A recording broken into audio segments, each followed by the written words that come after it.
All right. Before we get into the sermon, I want people to know that I am here to listen. The last week or so has been pretty awful for some of us, especially those among us who have experienced sexual assault. We're hearing again that somebody did not report a rape correctly. And by correctly, I mean reporting it in such a way as to not inconvenience people of privilege. And because of this, we're also hearing about people who did report sexual assault correctly and were then either dismissed and or attacked. Because that is the response of a system set up to protect people of privilege rather than to support the people who are suffering. And all of this is to explain that some of us right now might be feeling many conflicted feelings. Some of us might be actually reliving some awful moments. And some of us might be having moments of dreadful recognition. Some of us might feel ready to crack open with fear or rage or grief. And I'm saying all of this so that you know that if you are feeling ready to crack open, if you're wondering what you will do with all that might come spilling out if you crack open, please let me know. You're not alone. And I will breathe with you as you contemplate what comes next. Okay? All right. Sermon time.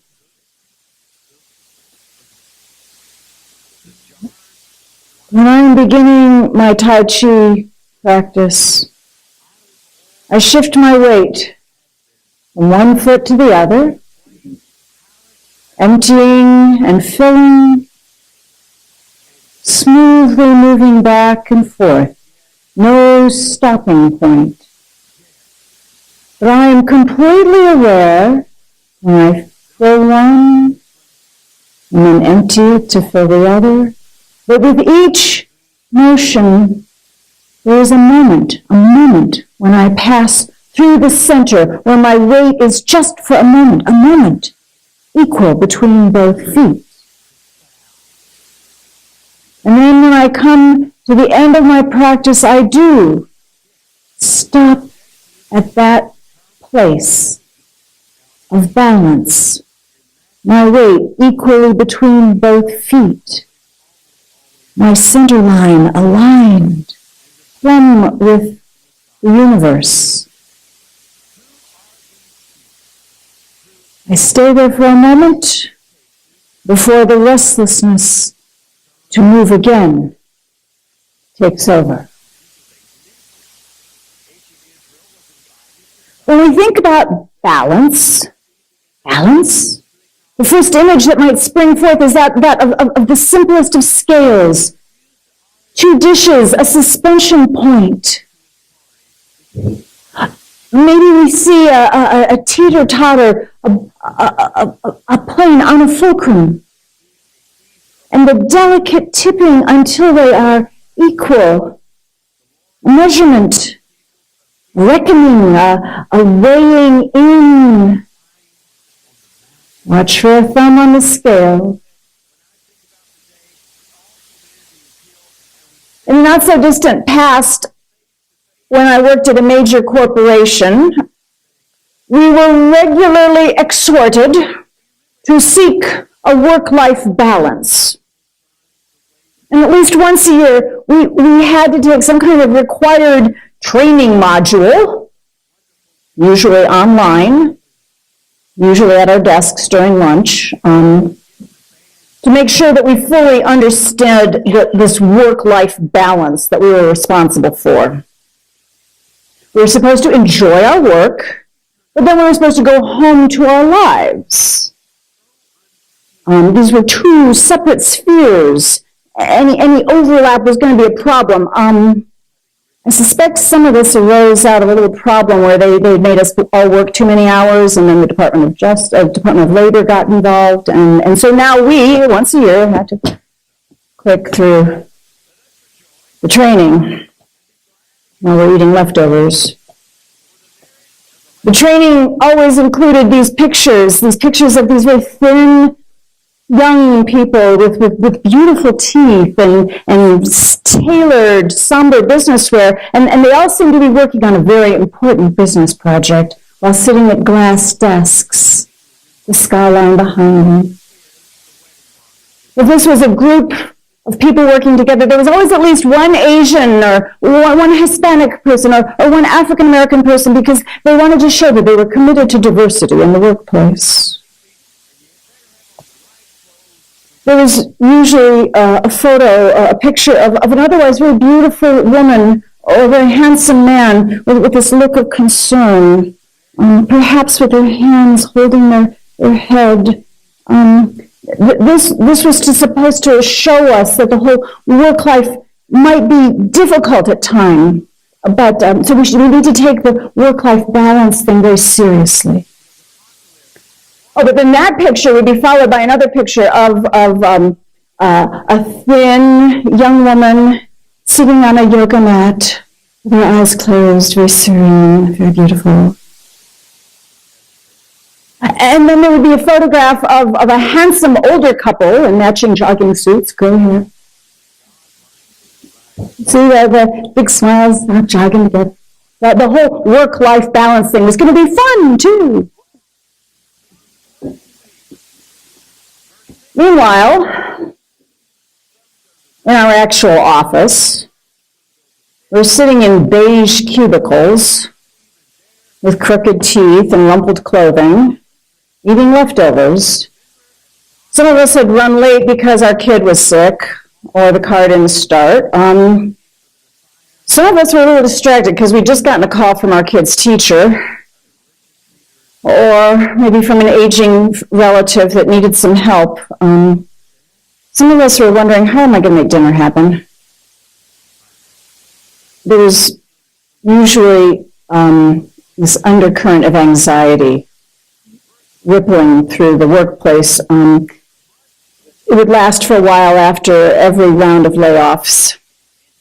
We were all just really grateful to have this job. So we dutifully clicked through the slides of the training module that exhorted us to seek balance in our work and in our lives. Click, you have completed. Check. As just regular employees, we're expected to clock out at 5 o'clock and not come back until 8 o'clock the next day. See Department of Labor. But the managers who supervised us, they were asked to work as many hours as needed to get the job done, but they often had these kind of hunted expressions because they also had kids and parents and cars, and all of that was just as demanding, and they also had to work more hours, and they were the ones who had to deliver the bad news when the next round of layoffs came. Where did they find balance? Did the extra money help? The whole premise of this exercise, all of this clicking, was the message, work is work, and life is not work. I want you to understand that's a very modern concept. It's a notion that deserves its whole sermon to itself, and that's another day. But as a working parent, I can report that the balance that they wanted us to find, it is not as easy as they made it seem. After living a while, reading a few motivational posters, a few funny memes on Facebook, we get the message that balance is good, imbalance is bad. Balance means safety and predictability and stability. Imbalance means all hell could break loose and the wheels might come flying off. Balance good, imbalance bad. And then I think back to my seminary professor, always reject duality. Okay, so yes, I agree that seeking balance is definitely a better plan for your day-to-day. It's a better plan than just sailing off the edge into unsustainability. But out on the edges of life is where we are more apt to find the memorable encounters with the holy. Out on the edges of our experiences are where we're apt to find fizzy change. Ecstatic moments very rarely happen when you're just sitting there completely. Here's an example. Back in 1982, I rode a bicycle all around Eastern Europe. And at one point, one day we were crossing kind of a low part of the Carpathian Mountains, so no snow, but that day we had 7 hills to cross. Each one a little steeper, a little longer, a little more awful.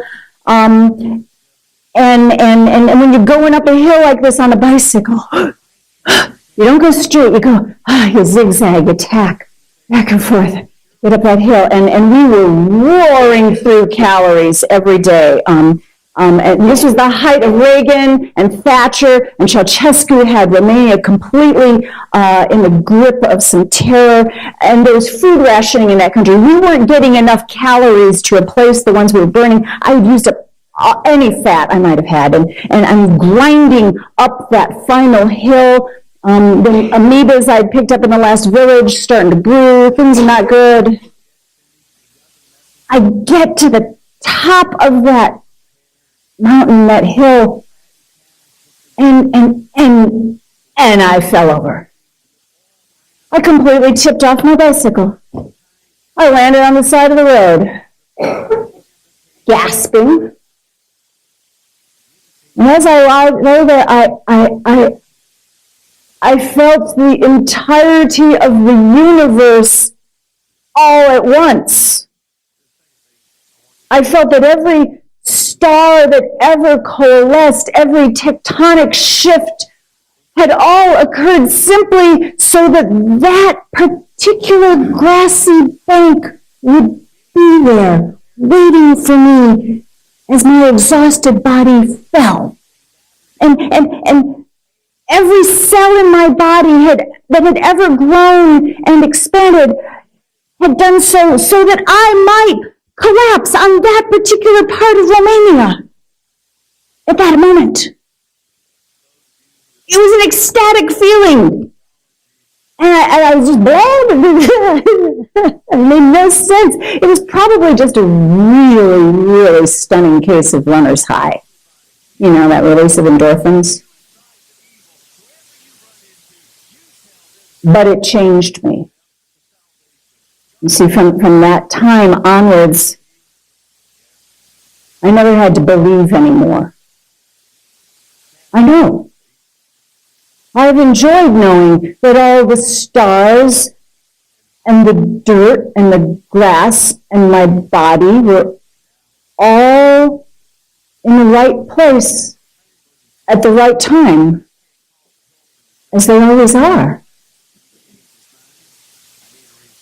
This was an experience of what I call the holy. It was a moment when I became aware of the constant, creative becomingness of the all that is. I became aware of my participation in it as co-creator. Remember, I was seriously unbalanced at that moment. Afterwards, as my breathing slowed, and the pulse of the entire universe slowed in my veins, and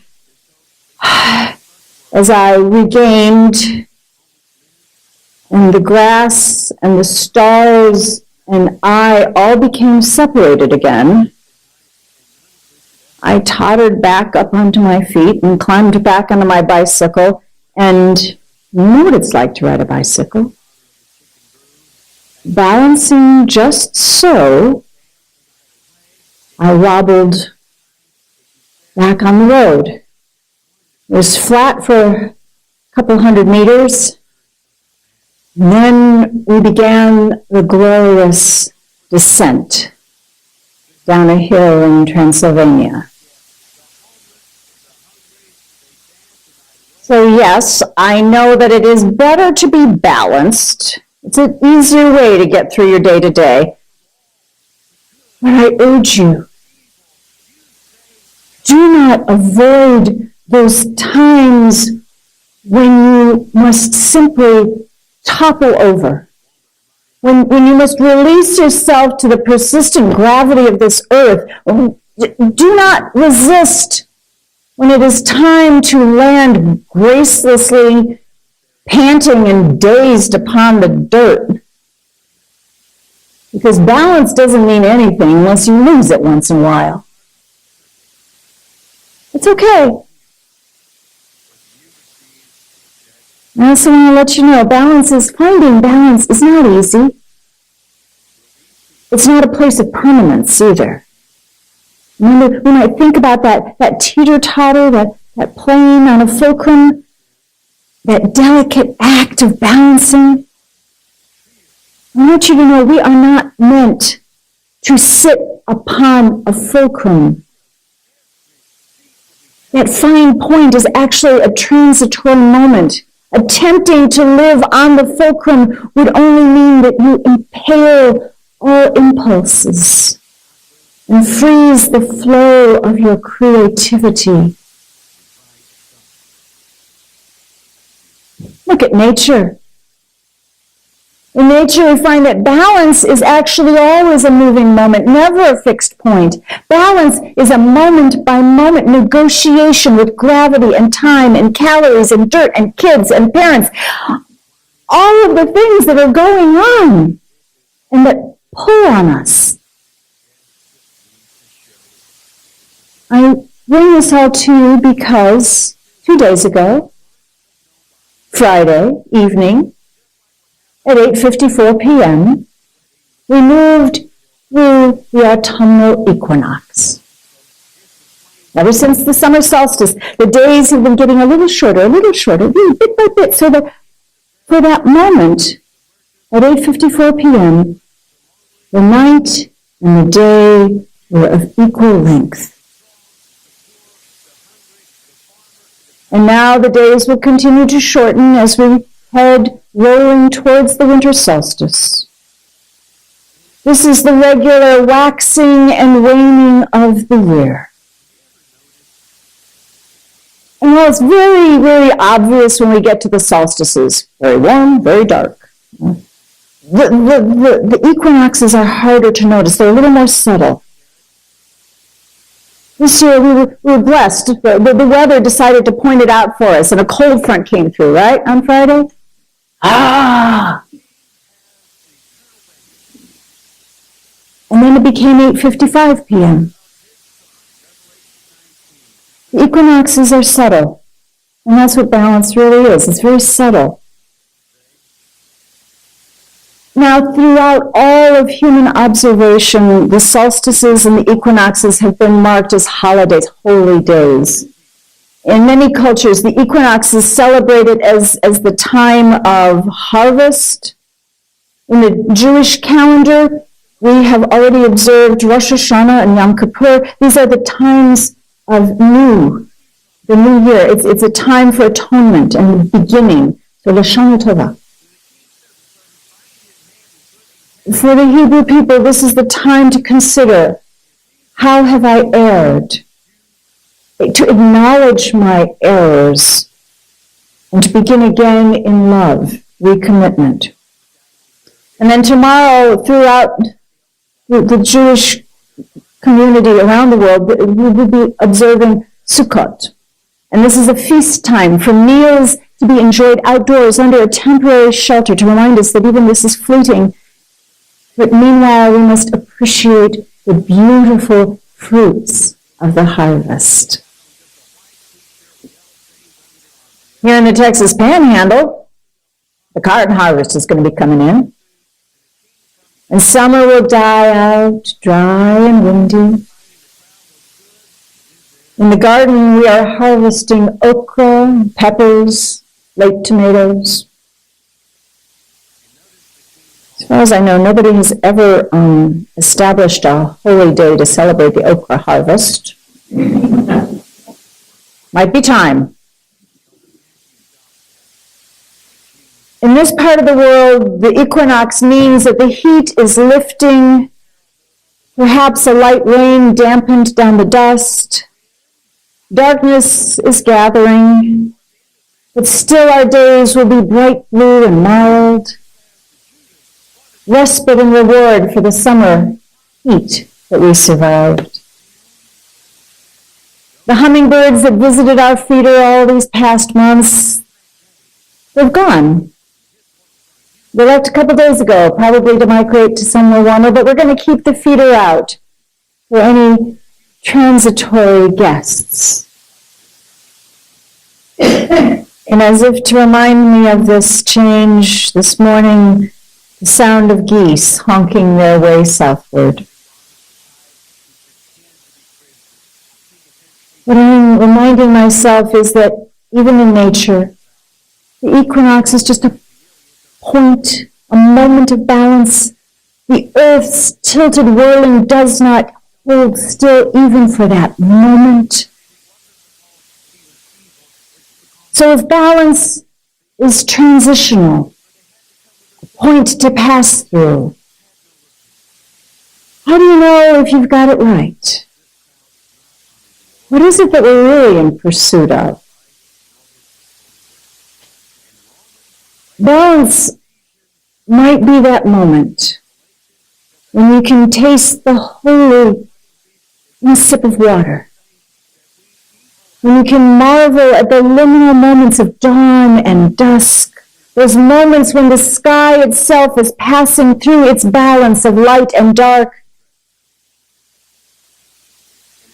It is that moment when you shift your weight slowly from one foot to the other.